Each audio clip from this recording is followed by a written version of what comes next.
এই মুহূর্তে দেখাবো কিভাবে একটা লারাভেল ওয়েবসাইটকে লাইভ করতে হয়।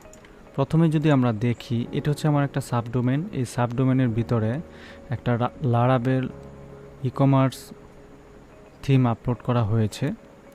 তো অ্যাকচুয়ালি এটা হচ্ছে তার অ্যাডমিন প্যানেলটা, খুব ভালো একটা ডিজাইন, এবং এটা হচ্ছে তার ফন্ট সাইজ, অর্থাৎ ওয়েবসাইটটা হচ্ছে এটা। ওকে, তো এরকম একটা সাইট আমি কিভাবে আজকে লারাভেলের থিম আপলোড দিতে হয় আমাদের সি প্যানেলে, সেটা আজকে দেখব।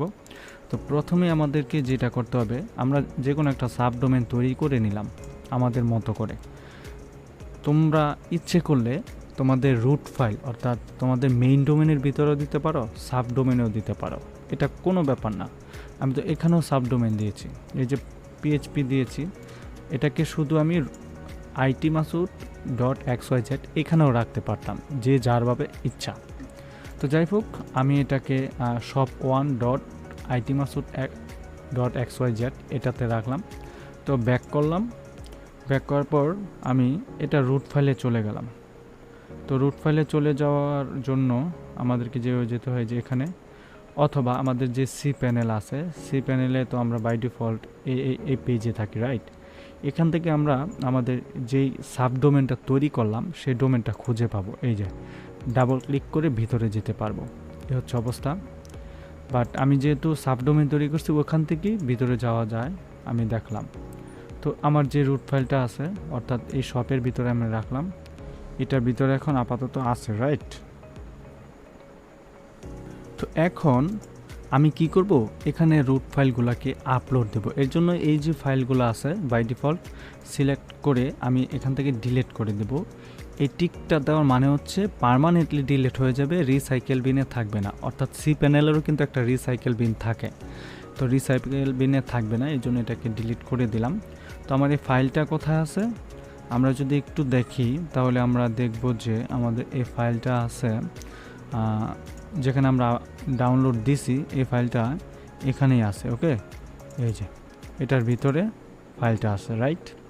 আচ্ছা, তো এজ installable.zip এটা হচ্ছে মেইন ফাইল, আর বাকি দুটো হচ্ছে আপডেটেড ফাইল। তো মেইন ফাইলটা কিভাবে আপলোড দিতে হয় সেটা আমরা দেখব প্রথমে। ওকে, তো যাই হোক, প্রথমে আমরা এই যে আপলোড অপশানে ক্লিক করব। আপলোড থেকে আমরা এই যে ইনস্টলেবল ফাইলটাকে সিলেক্ট অলের উপর ক্লিক করব, অর্থাৎ ছেড়ে দিব। এটা আপলোড হতে একটু সময় লাগবে। এর ভিতরে আমাদেরকে অবশ্যই একটা ডাটাবেস তৈরি করে নিতে হবে, যেহেতু লারাভেলের প্রথম শর্ত হচ্ছে ডাটাবেস তৈরি করে কাজ করতে হয়। তো আমরা কোথায় আসলাম, আমাদের মাই এসকিউএল ডাটাবেজে আসলাম। এটাকে কিভাবে তৈরি করতে হয় আমি অনেক ভিডিওতে দেখাইছি কিভাবে তৈরি করতে হয়, তারপর প্রথম থেকে আবার দেখাচ্ছি। সি প্যানেলে আসলাম, সি প্যানেল থেকে আসার পরে আমরা কি করব, মাই এসকিউএল ডাটাবেস উইজার্ড এটাতে জাস্ট ক্লিক করব। আর এটাতে ম্যানুয়ালি আস্তে আস্তে তৈরি করতে হয়, এটা অটোমেটিকলি স্টেপ বাই স্টেপ চলে আসে, এটা হচ্ছে সিস্টেম।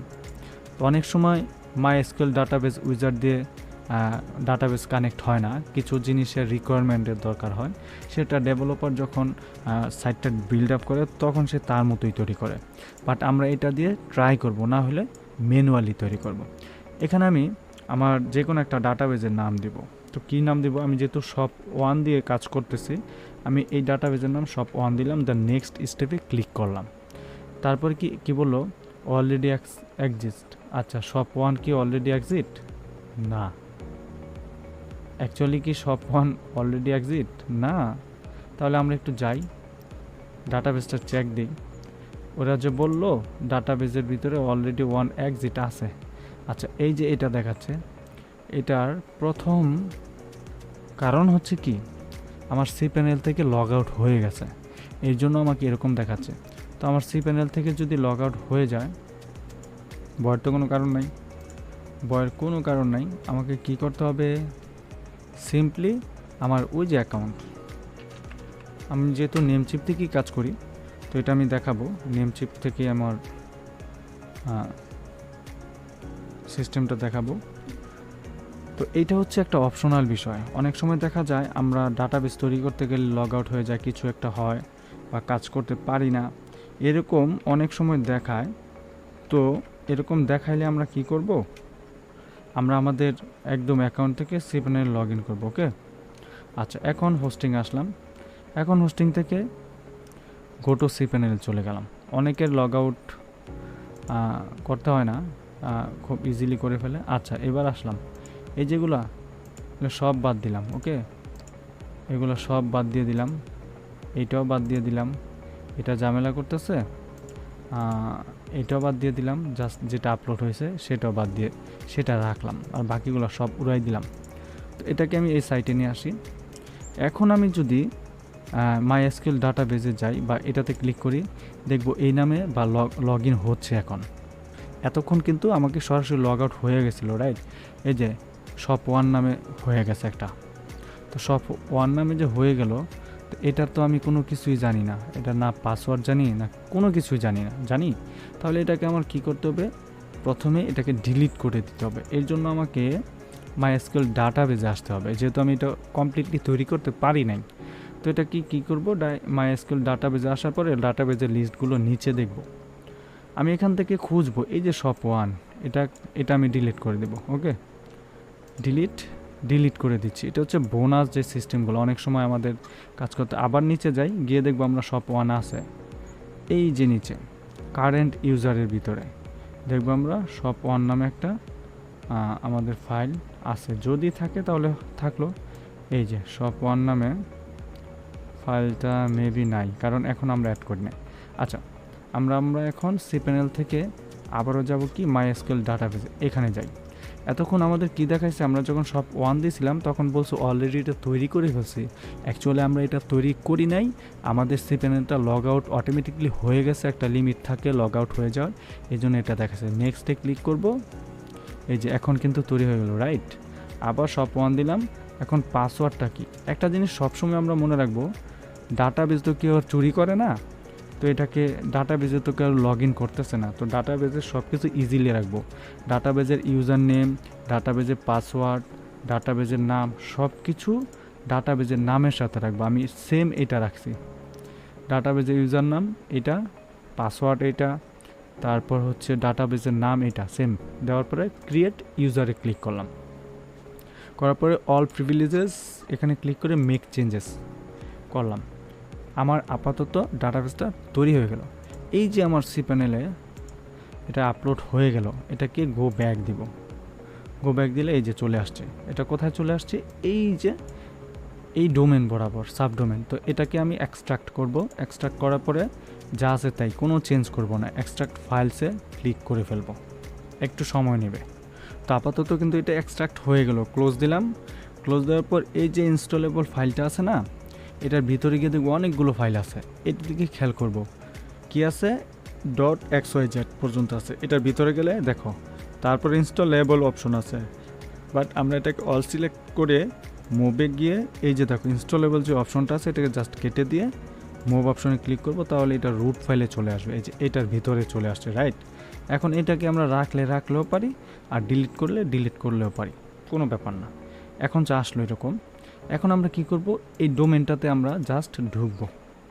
গো, এই যে ডোমেনে আসার পরে কি এটা ইনস্টলেশনের অপশন চলে আসছে। জাস্ট রিকোয়ারমেন্টে এগুলো সব ঠিক আছে, এর জন্য টিক চিহ্ন। পরবর্তীতে যাই, এইখানে কোনো কিছু ঠিক না, এর জন্য ইরর দেখাচ্ছে। এগুলো আমরা কিভাবে ফিক্স করব সেটাই এই মাত্র দেখব। এটা কোথায় আছে? Storage framework. তো স্টোরেজটা অ্যাকচুয়ালি কোথায় আছে? এই কোডের ভিতরে। এটা যেহেতু কোড, এটা তো আর কোনো ওয়ার্ড পেজ না, এই কোডের ভিতরেই আমাদের দেখতে হবে। আমরা যাব কোথায়? Core file. এই যে কোর ফাইলের ভিতরে স্টোরেজ, রাইট? কি বলছে? স্টোরেজের ভিতরে ফ্রেমওয়ার্ক, আমরা এটা দিব, কপি করে পেস্ট করব। ফ্রেমওয়ার্কে গেলাম, স্টোরেজের ভিতরে ফ্রেমওয়ার্ক, এটা পেস্ট, দেন সেভ। তারপর হচ্ছে লগে, এই যে পেস্ট, সেভ দিলাম, এই যে লগ আছে। তো তারপরে বোট স্টেপে যাব, ক্যাশ। বোট স্টেপটা ব্যাগে যাই, এই যে এখানে বোট স্টেপ আছে, ক্যাশ কই? এই যে ক্যাশ 0755 আছে, আমরা এটাকে 775 করে দিব। দেন ব্যাক, আবার যাই কোথায়? অ্যাসেটে চলে যাব, ইমেজ, সাইটম্যাপ, ফাইলস, অ্যাসেটটা কোথায়? এখানে নাই। আবার ব্যাগে যাই, এই যে অ্যাসেট, রাইট? কি বলছে? ইমেজ ফাইলস, তাহলে ফাইলসটা করে আসলাম, দেন ইমেজটা করে আসি, তারপর হচ্ছে সাইট ম্যাপ করে আসলাম, হয়ে গেল। তারপর কোথায় বলছে রিসোর্সের ল্যাঙ্গুয়েজ, তো রিসোর্স আমরা কোথায় পাবো, আবার ব্যাকে যাই, দেন কোর ফাইলে যাই। কোর ফাইলে গেলে রিসোর্স এখানে যদি না পাই, স্টোরেজে যাব, এখানেও নাই, রিসোর্সটা আমাদের খুঁজতে হবে। বোট স্টেপ, এখানেও রিসোর্স নাই, আমরা এই যে রিসোর্স, ওকে, এটাকে খুঁজে পেস্ট করব এখানে। আপাতত আমাদের কাজ শেষ। এখন আমরা এটাকে আবারও ক্লিক করি এই অপশনটাতে, যেহেতু এখানে কোনো রিলোড দেওয়ার অপশন নাই, আছে এই যে সব চলে আসছে। এখন রিসোর্সের ল্যাঙ্গুয়েজটা ভুল করছি, যেটা রিসোর্সের ল্যাঙ্গুয়েজ, রিসোর্স না, এই যে ল্যাঙ্গুয়েজটা চেঞ্জ করতে হবে, রাইট, ধ্যান দিলাম। এখন এখানে আবারও ক্লিক করব, তাহলে দেখব ইরোরটা চলে গেছে। এখন বলছে ভেরিফাই লাইসেন্স, গো। এখানে লাইসেন্সের গোষ্ঠী মারি আমরা, লাইসেন্সের কোনো দরকার নাই, আমাদের ইমেল দিয়ে দেব, যে ইমেলে আর্জেন্ট নোটিশ যাবে কোনো প্রয়োজনে, ওকে, এই ইমেলটা দিলাম। দেন এখানে ইউজার নেম, পাসওয়ার্ড কিচ্ছু দরকার নাই, জাস্ট ভেরিফাই ক্লিক। এখানে আসার পরে ওই যে আমরা কিছুক্ষণ আগে যে কি তৈরি করলাম, মনে আছে, ডাটাবেস তৈরি করছি, এই ডাটাবেসটা আমরা সম্পূর্ণ ক্লিক করে কপি করে নিলাম। দেন এখানে অ্যাপের একটা নাম দিতে হবে, শপ ওয়ান দিলাম, অ্যাপের নাম, অ্যাপ্লিকেশনের নাম দিলাম।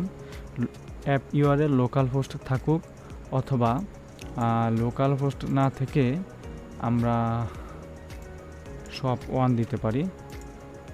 শপ ওয়ান দিলাম, দেওয়ার পরে আমরা ওই যে আবার ডাটাবেসটা কপি করে আনি, যেহেতু অলরেডি কপি করে ফেলছে অন্য জায়গায়। এখানে অ্যাপের নাম দিচ্ছে শপ ওয়ান এপিকে দিলাম। লোকাল হোস্ট, ডাটাবেসের হোস্ট যা আছে তাই থেকে এই তিনটা আমরা জাস্ট চেঞ্জ করবো, এই তিনটা। এখন একটু দিয়ে দেখি তো কি হয়। ডান, আমাদের কাজ সাকসেসফুল হয়ে গেছে। এখানে তারা পাসওয়ার্ড চাচ্ছে, অ্যাকচুয়ালি পাসওয়ার্ডটা আমাদের দেওয়ার কোনো দরকার নাই, নো দেব। দেওয়ার পরে এই যে চলে আসছে, আমরা জাস্ট এক্সিট দিব। এখন আমাদের ওয়েবসাইটে চলে আসবে রিলোড হয়ে। আমরা যদি দেখি আমাদের ওয়েলকাম টু ওয়েবসাইটটা চলে আসছে, যে ওয়েবসাইটটা আমরা অলরেডি আমাদের এই যে এখানে দেখতে পাচ্ছি সেম ওয়েবসাইটটা এখানে চলে আসছে, রাইট। এই যে ওয়েবসাইটে রিলোড হচ্ছে, এই যে লগো বাই ডিফল্ট যেগুলো থাকে, অল কুকিজ, এগুলো আমরা আস্তে আস্তে চেঞ্জ করব। এটা হচ্ছে ওয়েবসাইটের মেইন ফ্রন্ট সাইজ পেজটা। এখন আমরা যদি অ্যাডমিন লেভেলে ঢুকি, তাহলে স্ল্যাশ দিয়ে অ্যাডমিন লিখে জাস্ট ইন্টার দিব। ইন্টার দেওয়ার পরে এখানে @gmail.com এবং পাসওয়ার্ড হচ্ছে এই যে পাসওয়ার্ড, রাইট, দিলাম। এবার দিয়ে এই যে আমরা যা দিচ্ছি তাই ঢুকে গেছে পাসওয়ার্ড। তো এখন আমরা এটাকে সেভ দিলেও পারি, না দিলেও পারি, কোনো ব্যাপার না।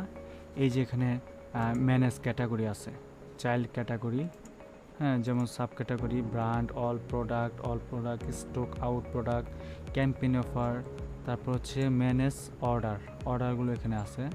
তারপর হচ্ছে ই কমার্সের যে সিস্টেমগুলো, set coupon, shipping, tax, RNC, তারপর হচ্ছে তোমার ম্যানেজ সাইটগুলোতে কীভাবে চেঞ্জেস করতে হয় এগুলো, site map, home page, general setting. এখানে আমরা স্টেপ বাই স্টেপ অনেক কিছু শিখতে পারবো।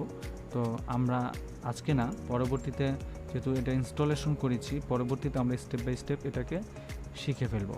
তো আজকের মতো আশা করছি এতটুকুই। Thank you so much, let's go start it.